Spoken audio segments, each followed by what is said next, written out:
আসসালামু আলাইকুম প্রিয় শিক্ষার্থীবৃন্দ, কোয়ান্টাম জগতে স্বাগত জানাচ্ছি। আজকে আমাদের আলোচনা বিষয় হবে ফোর্থ ইয়ার কোয়ান্টাম মেকানিক্স 2 এর চ্যাপ্টার 7 রিলেটিভিস্টিক ওয়েভ ইকুয়েশন। এই রিলেটিভিস্টিক ওয়েভ ইকুয়েশনের দুটো অংশ আছে আমি মনে করি, একটা হলো ক্লেন গর্ডন ইকুয়েশন আর একটা হলো ডিরাক ইকুয়েশন। আমরা আলোচনার ধারাবাহিকতায় ক্লেন গর্ডন ইকুয়েশন দিয়ে শুরু করব। তো প্রথমত আমরা কি করতে চাই আজকে, আমাদের যে পরবর্তী স্লাইডটাতেই দেখতে পাবো আমরা এখানে একটা আপেক্ষিক তত্ত্বীয় সম্পর্কীয় তরঙ্গ সমীকরণের একটা মোটামুটি টিকা বর্ণনা করব। তারপর ক্লেন গর্ডন ইকুয়েশন ডিরাইভ করে তার ত্রুটি বিচ্যুতি আলোচনা করব এবং এই ক্লেন গর্ডন ইকুয়েশন থেকে ইকুয়েশন অফ কন্টিনিউটি তৈরি করার চেষ্টা করব। তাহলে শিক্ষার্থীবৃন্দ আমরা পাঠ্যে যাই। আমাদের প্রথম কাজ হচ্ছে আপেক্ষিক তত্ত্বীয় তরঙ্গ সমীকরণ সম্পর্কে টিকা বর্ণনা করা। আমরা ইতিমধ্যে কোয়ান্টাম মেকানিক্সের যে শ্রোডিঙ্গার ইকুয়েশন, এত ফেমাস শ্রোডিঙ্গার ইকুয়েশন আমরা করেছি, বারবারই শ্রোডিঙ্গার ইকুয়েশনের কথা আসে।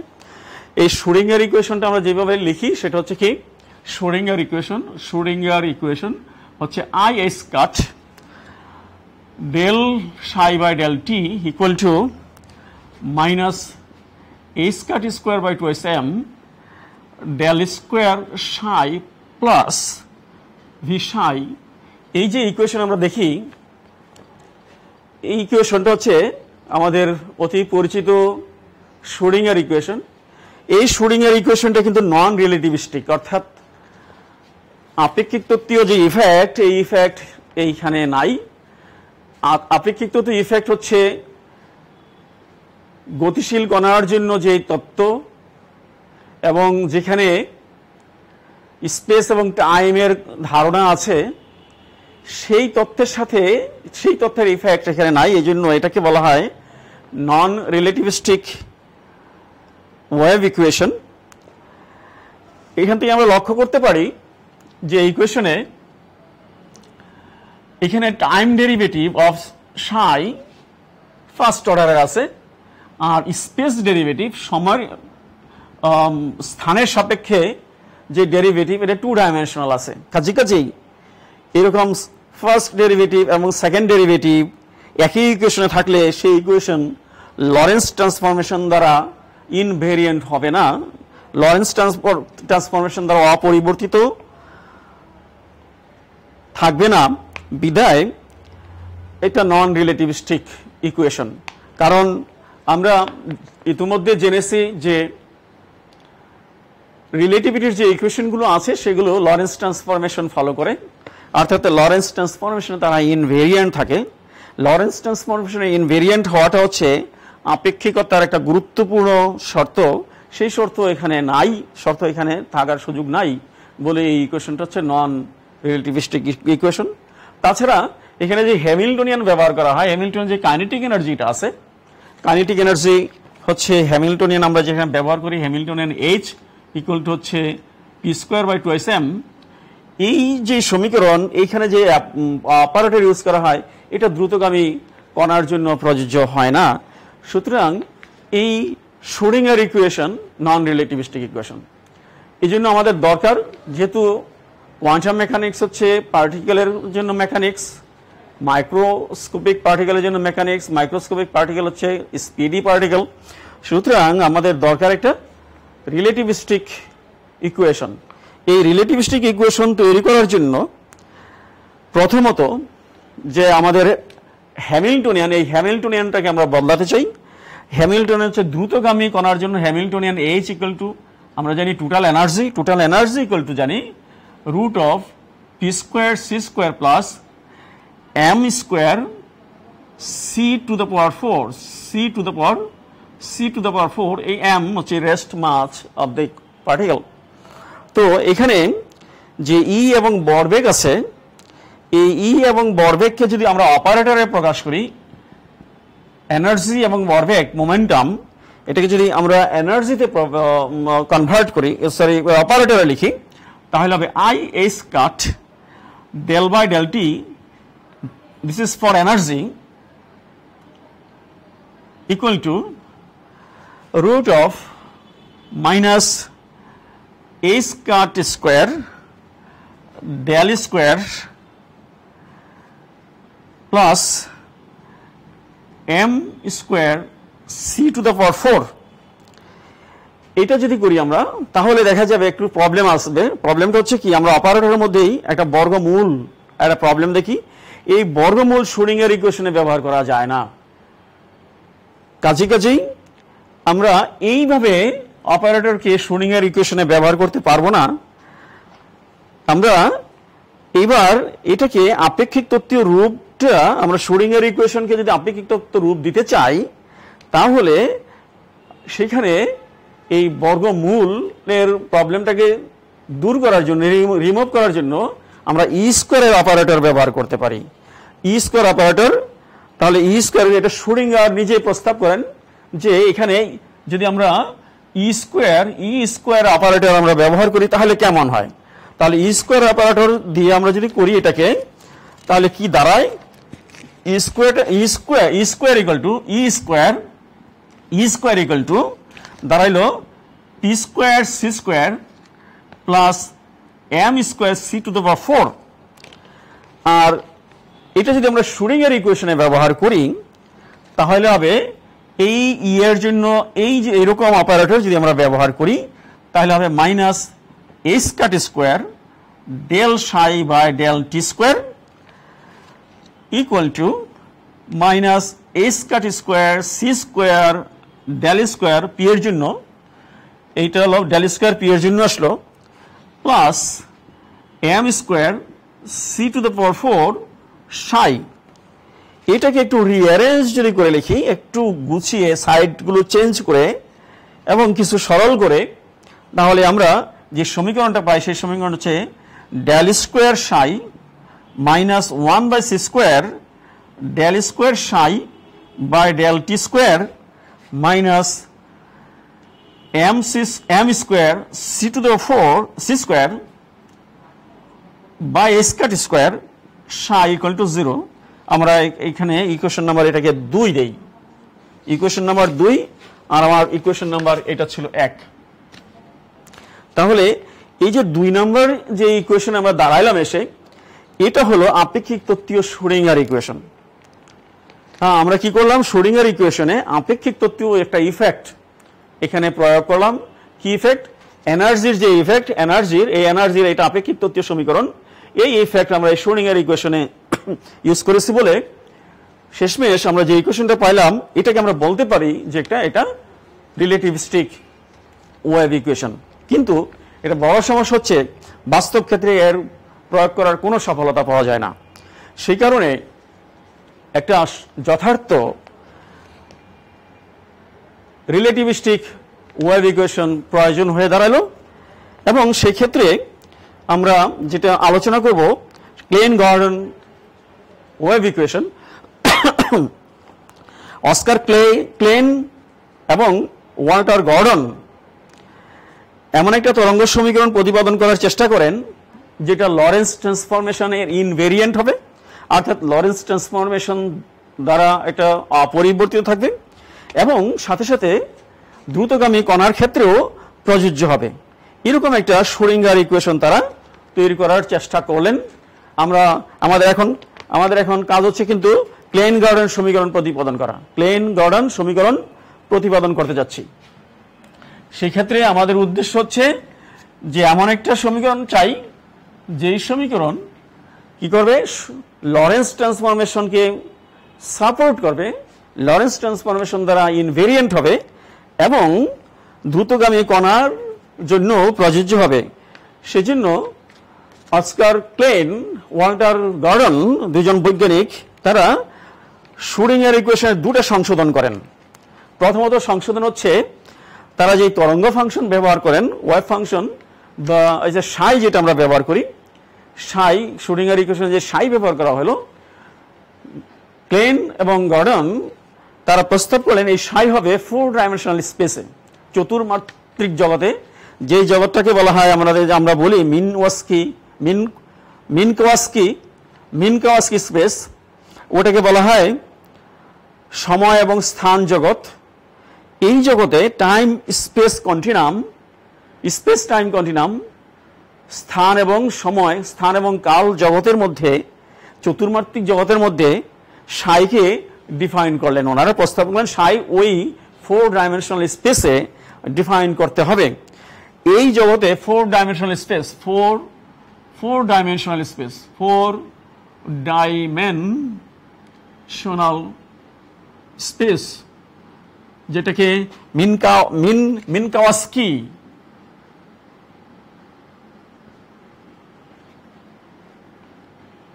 মিনকাওয়াস্কি স্পেসও বলা হয়।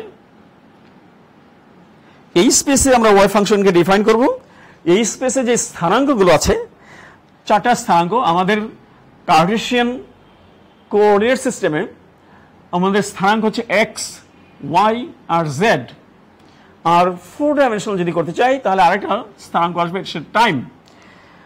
এই টাইমকে এগুলোর সাথে রিলেট করার জন্য টাইম সোজাসুজি টাইম লেখা হয় না, এটা লেখা হয় কি আই সি টি। আই হচ্ছে speed of light, sorry C হচ্ছে স্পিড অফ লাইট, আই হচ্ছে ইমাজিনারি নাম্বার, আইসিটি। এটাকে আমরা সংক্ষেপে এভাবে লিখতে পারি, আর ভেক্টর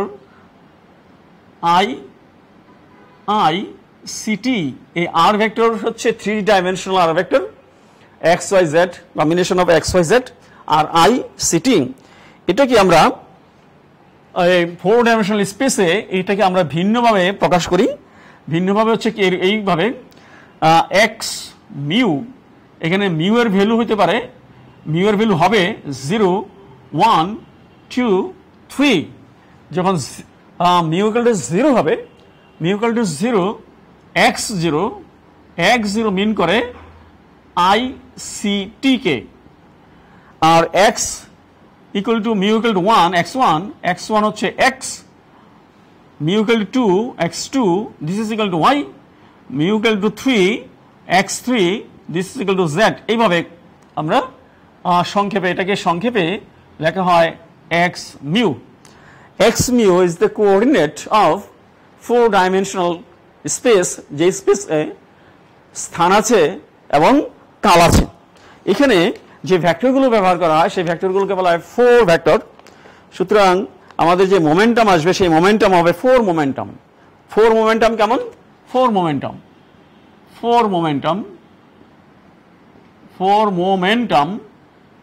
মোমেন্টামকে আমরা ডিফাইন করি এইভাবে, পি ফর মোমেন্টাম। আর এই মিনকাওয়াস্কি স্পেসের জন্য মিউ আমরা ব্যবহার করি, this is equal to i square del by del x mu. Mu not p not, mu যদি নট হয়, মিউ যদি শূন্য হয়, পি নট ইকুয়াল টু হলো i e by c, this is equal to minus a square c del by del t. মানে মোমেন্টামের first component বলা যায় in 4 dimensional space. P1 equal to হচ্ছে px। আমাদের নর্মাল যে স্পেস আছে 3 dimensional স্পেসে, সেই 3 ডাইমেনশনাল স্পেসে মোমেন্টামের x উপাংশ, x component, this is equal to আমাদের জানা আছে i square del by del x। আর P2 ইকুয়াল টু হচ্ছে py, এটা আমাদের জানা আছে i square del by del y। আর P3 equal to pz, z component of momentum in 3-dimensional space, I squared del by del z. ঠিক আছে, this is কি 4 momentum হচ্ছে 4 ডাইমেনশনাল স্পেসে যে মোমেন্টাম, সেই মোমেন্টামকে আমরা এগুলো ডিফাইন করলাম। আমরা কি 4 ডাইমেনশনাল স্পেসকে মোটামুটি অতি সামান্যভাবে প্রয়োজনীয় অতটুকুকে ডিফাইন করেছি। এখানে আমাদের পজিশন স্থানাঙ্ককে ডিফাইন করেছি আর মোমেন্টাম স্থানাঙ্ককে ডিফাইন করেছি। এই অর্থাৎ ওই যে শুডিংয়ের ইকুয়েশনকে রিলেটিভিস্টিক ইকুয়েশনে পরিণত করার জন্য যে প্রথম সংশোধনটা ছিল, প্রথম প্রস্তাবটা ছিল, সেটা হচ্ছে কি যে ওয়েভ ফাংশন হবে 4 ডাইমেনশনাল স্পেসে, এইরকম একটা স্পেসে। আর দ্বিতীয় প্রস্তাবটা হচ্ছে তারা বলছেন যে আমরা যেই শুডিংয়ের ইকুয়েশনের যে সমীকরণটা নিয়েছি সেই সমীকরণটা হচ্ছে কি E psi is the function of r and t equal to s psi is the function of r and t এই ইকুয়েশন থেকে আমরা শ্রোডিঙ্গার ইকুয়েশন তৈরি করেছি। আর ক্লেইন গর্ডন তারা বলছেন এই সমীকরণ না, এই সমীকরণের বদলে এর স্কোয়ার সমীকরণ, অর্থাৎ square Sai r is a function of t, h square psi is the function of r and t, এই সমীকরণটা ব্যবহার করতে হবে। তাহলে আমরা এইখান থেকে আরেকটু এখানে বাকি রয়ে গেল। এইভাবে আমরা এখান থেকে শিক্ষার্থীবৃন্দ, আমি একটু পিছনে যাচ্ছি। এই যে 4 ডাইমেনশনাল স্পেসে আমাদের মোমেন্টামকে ডিফাইন করেছি, তাহলে মোমেন্টামকে ডিফাইন করলে এবার পি স্কোয়ার মিউ, এইটা কি হবে? এইটা হলো 4 ডাইমেনশনাল স্পেসে this is equal to a square square del square minus e square by c square, এটা হতে পারে। অথবা এটাকে আমরা যদি অপারেটর দিয়ে লিখি তাহলে হবে minus a square square del square, এটার অপারেটর যদি ইউজ করি তাহলে হচ্ছে plus a square square by c square del square by del t square. This is equation 1। This is equation 1।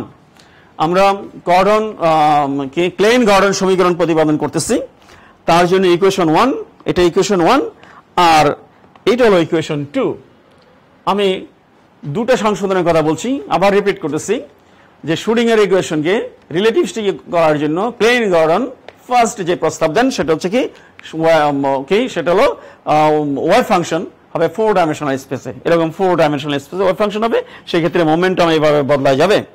আর দ্বিতীয় প্রস্তাব হচ্ছে সমীকরণ এর বদলে এটা ব্যবহার করতে হবে। ওকে, 2 নম্বর সমীকরণ ব্যবহার করতে হবে। তাহলে এবার 2 নম্বর সমীকরণ আমরা যে হ্যামিল্টনিয়ানের কথা বলছি, হ্যামিল্টনিয়ান এইচ ইকুয়াল টু হলো হ্যামিল্টনিয়ান আমরা জানি H equal to E total energy, this is equal to p square, this is equal to p square C square plus M square C to the power 4 root. এটা হলো Hamiltonian for free particle, Hamiltonian for free particle, মুক্ত কণার জন্য। মুক্ত কণা কাকে বলা হয়? আগে ডিফাইন করেছি। মুক্ত কণা যেখানে পটেনশিয়াল এনার্জি ইকুয়াল টু 0 থাকে সেটা হচ্ছে মুক্ত কণা। তাহলে পটেনশিয়াল এনার্জি যদি 0 হয় আমাদের হ্যামিল্টনিয়ানটা হবে এইটা।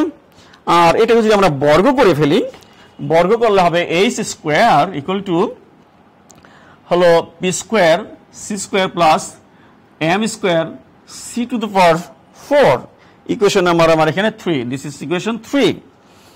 ওকে, তাহলে আমরা এবার 2 নম্বর সমীকরণে থেকে এই 3 নম্বর সমীকরণ যদি 2 নম্বর সমীকরণে ইউজ করি, অর্থাৎ এই 2 নম্বর সমীকরণ কি রিডিউস টু কিভাবে বদলায় যায় সেটা দেখি। আমরা 2 নম্বর সমীকরণকে বদলায় ফেলি।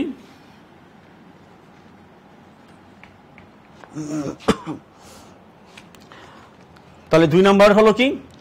2 নম্বর হলো E square psi is a function of r and t equal to p square c square plus m square c to the power 4 psi is the function of r and t। এখানে আমরা ওই অপারেটরগুলো ব্যবহার করব। কি? Energy operator ব্যবহার করব, P operator ব্যবহার করব। তাহলে আমরা পাই যেটা সেটা হলো কি minus a square del square psi by del T square, আর এই পাশে হয়ে যাবে মাইনাস এইটা পি স্কোয়ারের জন্য যদি আমরা অপারেটর লিখি তাহলে c square a square del square plus m square C to the 4 psi is the function of r এবং t। তাহলে এইটাকে যদি আমরা একটু রিঅ্যারেঞ্জ করি, সাইড চেঞ্জ করি কিছু কমন জিনিস বাইরে নিয়ে নিই, অর্থাৎ সি স্কোয়ার a স্কোয়ার বাইরে আসলো, তাহলে del square minus 1 by c square by del square by del T square minus M square C square by square ব্র্যাকেটের বাইরে psi is the function of r and t, this is equal to 0, this is equal to 0। এটাকে আরো একটু clear করে লেখা যায়। এইটা বাদ দিয়ে, এটা যদি বাদ দিয়ে দিই তাহলে আমরা পাই del square minus 1/c² del square by del T square minus m² c² by s² square. Psi is the function of r and t. This is equal to 0. This is equation 4. This is equation 4. এটা 4 নম্বর সমীকরণ। এই 4 নম্বর সমীকরণকে আমরা অন্যভাবে লিখতে পারি। আমরা আমাদের পরিচিত ওই শ্রোডিঙ্গার ইকুয়েশনের মতো সংক্ষিপ্ত করে এইটুকুকে যদি একটা অপারেটর ডিফাইন করি, হ্যাঁ, তাহলে এইটুকু সমান সমান যদি আমরা এরকম একটা স্কোয়ার ব্যবহার করি, স্কোয়ার স্কোয়ার, এরকম একটা স্কোয়ার এরিয়ার উপর স্কোয়ার, অর্থাৎ এই স্কোয়ার এরকম একটা চতুর্ভুজের উপর একটা চতুর্ভুজ আকার একটা সিম্বলের উপর square, this is equal to del square minus 1/c² del square by del T square. এইটাকে যদি আমরা এরকম একটা বর্গক্ষেত্র স্কোয়ার দিয়ে রিপ্লেস করে দিই এবং এইটাকে যদি আমরা কি করি, এটাকে যদি এরকম এইখানে যদি আমরা একটা এরকম কে লিখি, কে হচ্ছে কি, কে হচ্ছে mc/s², তাহলে এই সমীকরণটা দাঁড়ায়, এই সমীকরণটা দাঁড়াবে কেমন, এই সমীকরণটা দাঁড়াবে হচ্ছে এরকম square minus k², psi is the function of r and t, equation 5। শিক্ষার্থীবৃন্দ, ইকুয়েশন 4 এবং ইকুয়েশন 5 একই ইকুয়েশন, জাস্ট এটার জন্য একটা প্রতীক আমরা ব্যবহার করেছি, একটা চতুর্ভুজের উপর স্কোয়ার দিয়েছি। এই যে চতুর্ভুজের উপর স্কোয়ার, এটা একটা অপারেটর। এই অপারেটরটার নাম হচ্ছে ডি-অ্যালembert অপারেটর। এর নাম হচ্ছে কি, এর অপারেটর, এটার নাম হচ্ছে, এই স্কোয়ারটার নাম হচ্ছে ডি-অ্যালembert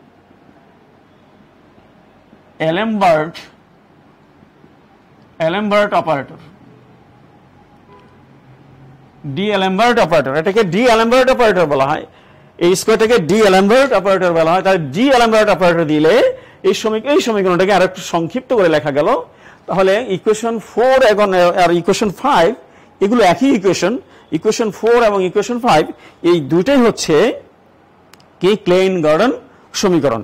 এটা একটা আপেক্ষিক তত্ত্বীয় সমীকরণ।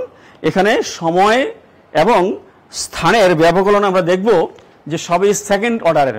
সময়ের যে ব্যবকলনটা আছে, সময়ের ব্যবকলন del square by del T second derivative, আর যে স্থানের যে ব্যবকলন ডেল স্কোয়ার, এই ডেল স্কোয়ার হচ্ছে এক্স এর সাপেক্ষে বা আর এর সাপেক্ষে সেকেন্ড ডেরিভেটিভ। সুতরাং এই ইকুয়েশনে যে ডিফারেন্সিয়াল ইকুয়েশন, এই ইকুয়েশনে যে ডেরিভেটিভ ব্যবহার করা হয়েছে, এই ডেরিভেটিভগুলোর নোটেশন এক, অর্থাৎ তারা সেকেন্ড ডেরিভেটিভেরই। সুতরাং এই অর্থে তারা লরেন্স ট্রান্সফরমেশন ইনভেরিয়েন্ট হবে। এবং এখানে যে অপারেটরটা ব্যবহার করা হয়েছে, এই অপারেটরটা রিলেটিভিস্টিক অপারেটর। সুতরাং এই ইকুয়েশন কি গতিশীল কণার জন্য প্রযোজ্য হবে। কাজেই this is relativistic wave equation. তাহলে আমরা কি ক্লেইন গর্ডন সমীকরণ প্রতিপাদন করলাম। এবার আমরা দেখব এই সমীকরণের সাকসেস কেমন, ত্রুটি কি, এর ত্রুটি নিয়ে আলোচনা করব। শিক্ষার্থীবৃন্দ, আবার আমরা একটু দেখে নিই আমাদের যে এটা কি স্লাইডে কি করা আছে। আমাদের স্লাইডে এবার আমাদের কাজ করতে হবে কি ক্লেইন গর্ডন সমীকরণের ত্রুটি আলোচনা করব। প্রথম ত্রুটি হচ্ছে যে এই কি Klein Gordon equation, KG equation, Klein Gordon equation মানে কেজি ইকুয়েশন, এটা শূন্য স্পিন যুক্ত কণার জন্য কেবল প্রযোজ্য। শূন্য স্পিন যুক্ত কণার জন্য প্রযোজ্য। শূন্য স্পিন, যেমন মেশন, পাই মেশন, কে মেশন, এরকম শূন্য স্পিন যেগুলোর স্পিন 0, সেগুলোর জন্য প্রযোজ্য হয়। হাফ বা অন্য কোনো কণার জন্য প্রযোজ্য হয় না। সুতরাং এর লিমিটেশন হলো। আর দ্বিতীয়ত হচ্ছে যে প্রবলেম, এই প্রবলেম এখান থেকে মুক্ত কণার ঋণাত্মক শক্তির একটা সম্ভাবনা এখান থেকে দেখা যায়, যেটা নিয়ে যেটা এটার ত্রুটি হিসাবে কনসিডার করা হয়। মুক্ত কণার ঋণাত্মক এনার্জি, যেটা বাস্তবতার মধ্যে নাই, ঋণাত্মক এনার্জি, মুক্ত কণার ঋণাত্মক এনার্জি নিয়ে যে সম্ভাবনাটা তৈরি হয় এই সমীকরণ থেকে যে আমরা ঋণাত্মক কণার মুক্ত কণার ঋণাত্মক শক্তি সম্পর্কে যে ধারণাটা পাই, সেই ধারণাটা হচ্ছে এই ইকুয়েশনের জন্য ত্রুটি। আমরা আবার কি ক্লেন গর্ডন সমীকরণটা লিখি। ক্লেন গর্ডন সমীকরণটা দুইটা রূপে লেখা যায়। Clan Gordon KG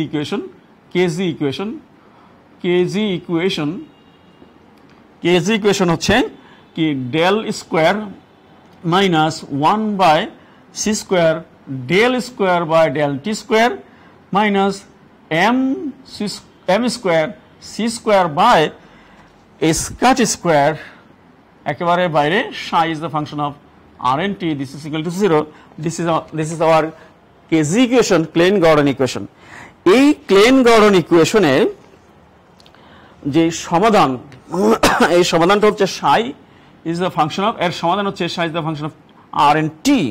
This is equal to e to the power I k vector dot r vector minus omega t. আমরা মুক্ত কণার নেগেটিভ এনার্জি মানে এনার্জি সম্পর্কে ধারণা পেতে চাই।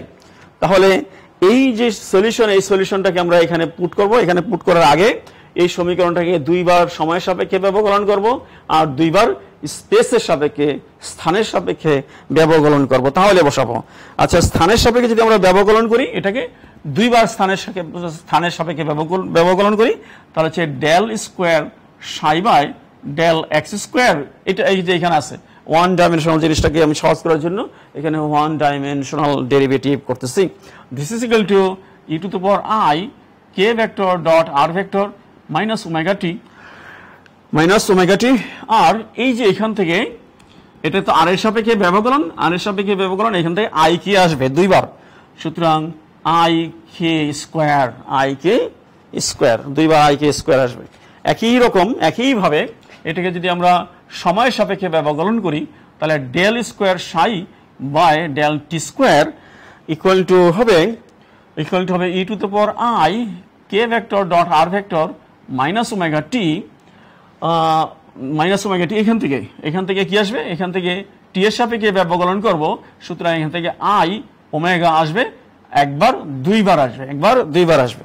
ওকে, এবার এই সমীকরণগুলো আমরা যদি আমাদের এই সমীকরণে বসাই, এটাকে নাম দিলাম আমরা, এটা কত নম্বর সমীকরণ ছিল? এটা আমাদের 4 নম্বর সমীকরণ ছিল। হ্যাঁ, 4 নম্বর সমীকরণ ছিল। এই 4 নম্বর সমীকরণে এই ভ্যালুগুলো অর্থাৎ psi এর ভ্যালু, ডেল স্কোয়ার, এই ভ্যালুগুলো যে আমরা বসাই এবং বসাইলে কি দাঁড়ায়? বসাইলে এখানে যদি আমরা বসাই তাহলে আমরা পাবো আই কে স্কোয়ার। এই টার্মটা তো আছে, এই টার্মটা আমরা পরে লিখতেছি। তারপরে এখান থেকে কি পাবো? এখান থেকে হচ্ছে minus 1/c² minus I omega square. এখান থেকে পাবো, এখান থেকে আসবে m² বাই স্কট স্কোয়ার। তারপরে এই psi এর জন্য হচ্ছে E to the power I K vector dot R vector minus omega T. This is equal two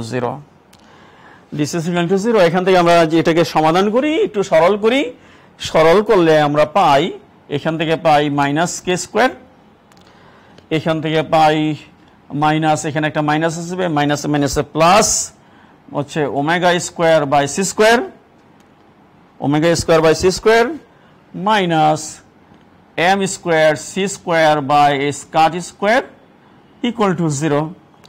তাহলে এইটা একটু আমরা কে এর জন্য জানি কি, কে ইকুয়াল টু আমরা জানি কে ইকুয়াল টু আমরা জানি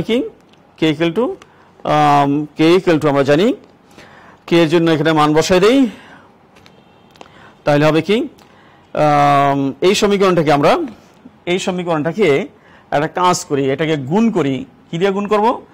স্কট স্কোয়ার সি স্কোয়ার দিয়ে গুণ করি এটাকে। তাহলে আমরা এখান থেকে পাচ্ছি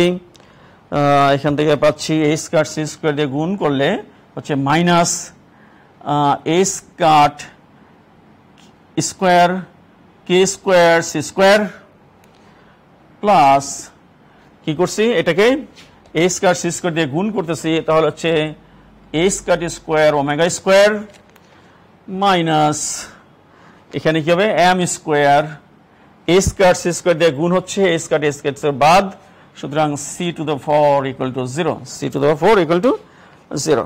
এইবার আমরা একটু গুছিয়ে লিখি, গুছিয়ে হলো কি a square square omega square এই পাশে রাখলাম আর বাকিগুলো ওই পাশে দেই, ওই পাশে দিলে গেল কি a square square k square c square plus m square c to the power 4, আর দিস ইজ ইকুয়াল টু কি, দিস ইজ ইকুয়াল টু আমাদের জানা আছে a square omega equal to e energy, তাহলে this is equal to e square equal to আমরা পাচ্ছি কি, এবং এইটা হচ্ছে কি আমাদের এটা জানা আছে, একটু আগে বলছিলাম যে a square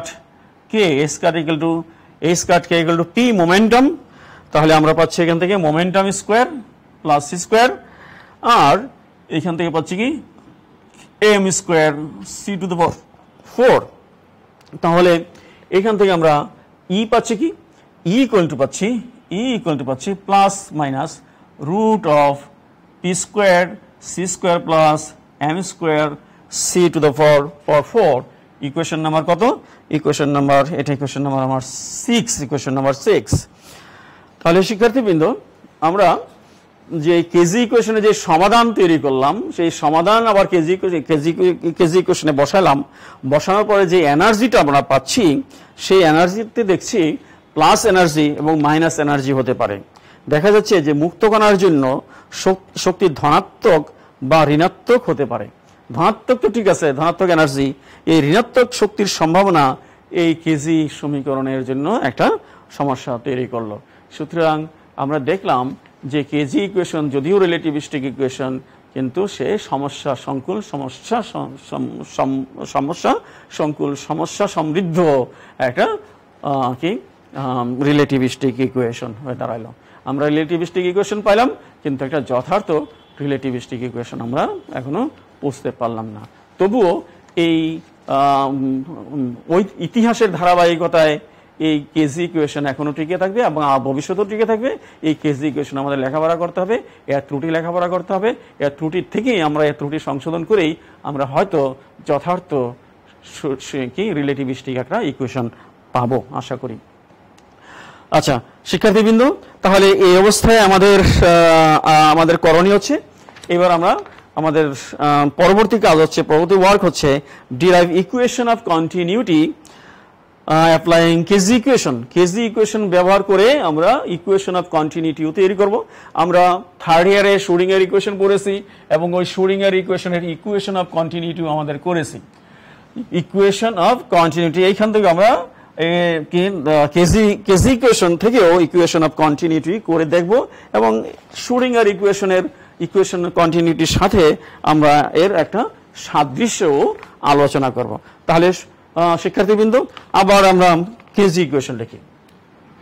KG equation this is equal to del square psi minus 1/c square del square psi by del T square equal to m square c square by square square psi equal to, এটা আমি 1 নম্বর equation দিলাম। KG ইকুয়েশনটা কি একটা part আমি ওই পাশে লিখলাম, এখানে আছে কি এখানে সাই, ওকে কেজি ইকুয়েশন লেখা হয়ে গেছে। 1 নম্বর ইকুয়েশন হলো কেজি ইকুয়েশন লিখলাম। এই কেজি ইকুয়েশনকে আমরা এইটাকে মাল্টিপ্লাই করব কি সাই স্টার দিয়ে। সাই স্টার মানে সাইয়ের কমপ্লেক্স কনজুগেট। সাই স্টার যদি এটাকে মাল্টিপ্লাই করি তাহলে আমরা পাবো কি psi star del square psi minus 1/c square psi star del square psi by del T square equal to m square c square by square psi star psi. This is equation 2, আলাদা একটা equation. এবার আমরা ওই 1 নম্বর ইকুয়েশনের complex conjugate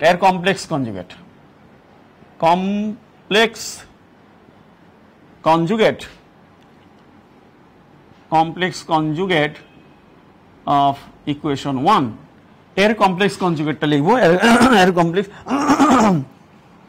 এর complex conjugate হচ্ছে del square psi complex conjugate minus 1/c square del square psi complex conjugate by del T square equal to m square c square by s cut square কে psi complex conjugate. Equation number 3।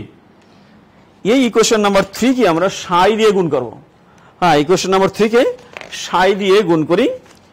এবার equation 3 কে সাই দিয়ে গুণ করি, multiply কি এই equation 3 কে গুণ করব আমরা কি সাই দিয়ে, গুণ করব সাই দিয়ে। তাহলে সাই দিয়ে যদি গুণ করি তাহলে আমরা পাচ্ছি কি psi del square psi star minus 1/c square psi del square psi star by del T square equal to m square c square by s cut square psi star. Equation number 4। Okay শিক্ষার্থীবৃন্দ, এবার আমরা কি করব, 2 number থেকে 4 number বিয়োগ করব। 2 থেকে 4 বিয়োগ করব, 2 থেকে বিয়োগ করব 4।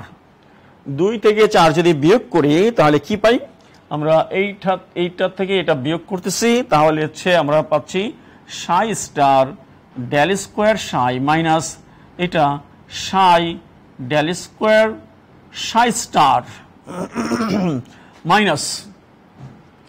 মাইনাস এই টার্ম, এইটা 1/c স্কোয়ার এখানে আছে, এখানে আছে 1/c স্কোয়ার কমন নিয়ে নিলাম, তাহলে হলো কি psi star del square psi by del T square minus এইটা psi del square psi star by del T square. Okay, এবার এই পাশে কি হলো, এই পাশে এইটার থেকে এটা বিয়োগ হবে, এটার থেকে এটা বিয়োগ হলে 0 হবে, এটা 0 হলো। ওকে, এইবার এটা একটু সুন্দর করে লিখি। এটাকে লেখা যাবে একটা ডেল বাইরে লিখি, একটা ডেল বাইরে লিখলে হলো del dot psi star del psi minus psi del psi star minus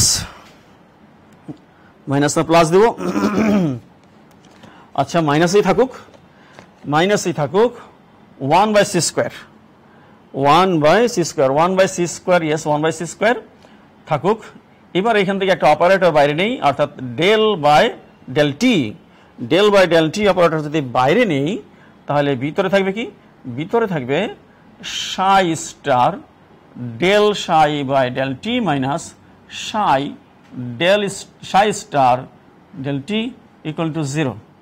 এবার এখানে আমরা একটা কনস্ট্যান্ট ইন্ট্রোডিউস করি। কনস্ট্যান্ট হচ্ছে কি, কনস্ট্যান্ট হচ্ছে h by 2s mi, h by 2s m দিয়ে এই সমীকরণটাকে গুণ করে ফেলি। আচ্ছা, গুণ যদি করি তাহলে আমরা পাই কি del dot h by s cut by 2s mi কি psi star del psi minus psi del psi star minus এই টার্মটা এখানে আসবে, তাহলে আসবে কি আসবে, তাহলে আসবে 1/c square del by del t কি h কাট 2s mi, h কাট 2s mi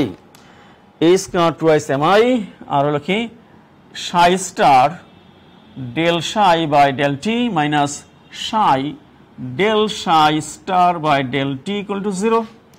শিক্ষার্থীবৃন্দ, আমি একটা কাজ করি, এইখানে এই মাইনাসের জন্য একটা এখানে আই স্কোয়ার নিয়ে নেই, তাহলে মাইনাসটা প্লাস হয়ে গেল। আর এই সি স্কোয়ারটাকে এখান থেকে এইখানে না লিখে এইখানে লিখি। হ্যাঁ শিক্ষার্থীবৃন্দ, একটু কৌশল করলাম। তারপরে দেখো এই আই স্কোয়ার আর এই আই স্কোয়ারটাকে বাদ দিয়ে এখানে শুধু একটা আই থাকলো। ওকে, তাহলে আমার পরিচিত একটা জিনিস হয়ে গেল। এইটা ইকুয়াল টু, এই পুরোটা ইকুয়াল টু যদি আমরা কি জে ধরি, এটা ইকুয়াল টু যদি জে ধরি,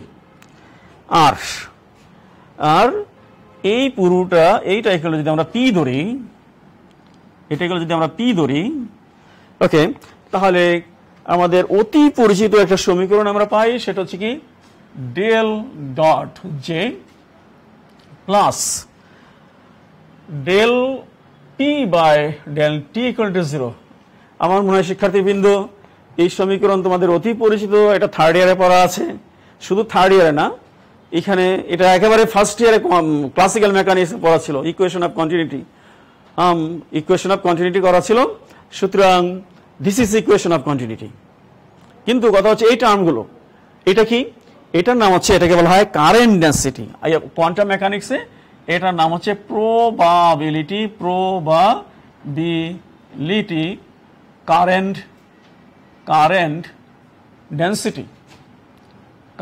ডেন্সিটি, প্রবাবিলিটি কারেন্ট ডেন্সিটি। আর পি হচ্ছে প্রবাবিলিটি ডেন্সিটি,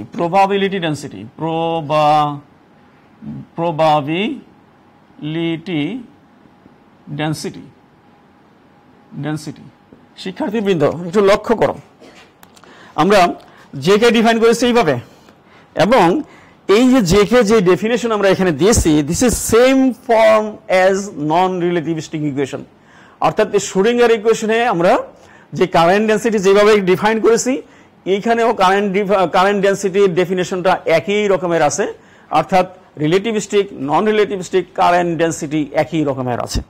কিন্তু যে আমরা প্রবাবিলিটি ডেন্সিটিকে ডিফাইন করেছি, এটা কিন্তু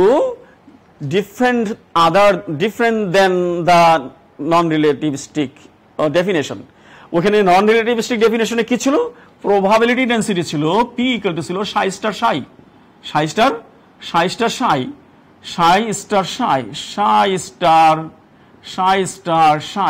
আর এখানে বেশ এক্সপান্ডেড একটা রিলেশন আমরা পাইলাম, দিস ইজ প্রবাবিলিটি ডিস্ট্রিবিউশন। সুতরাং আমরা কেজি ইকুয়েশন ব্যবহার করে এই ইকুয়েশন অফ কন্টিনিউটি তৈরি করলাম, এবং ইকুয়েশন অফ কন্টিনিউটিতে নন রিলেটিভিস্টিক ইফেক্ট আমরা দেখতে পাইলাম। শিক্ষার্থীবৃন্দ, তাহলে আজকে আমাদের আলোচনা বিষয় এখানে আমাদের ইতি টানতে হবে। আমরা আলোচনা করলাম ক্লেইন গর্ডন ইকুয়েশন নিয়ে। আগামী ক্লাসে আমরা ডিরাক ইকুয়েশন নিয়ে আলোচনা করব। তোমাদের সবাইকে অশেষ ধন্যবাদ জানিয়ে আমি আমার বক্তব্য শেষ করলাম। আল্লাহ হাফেজ।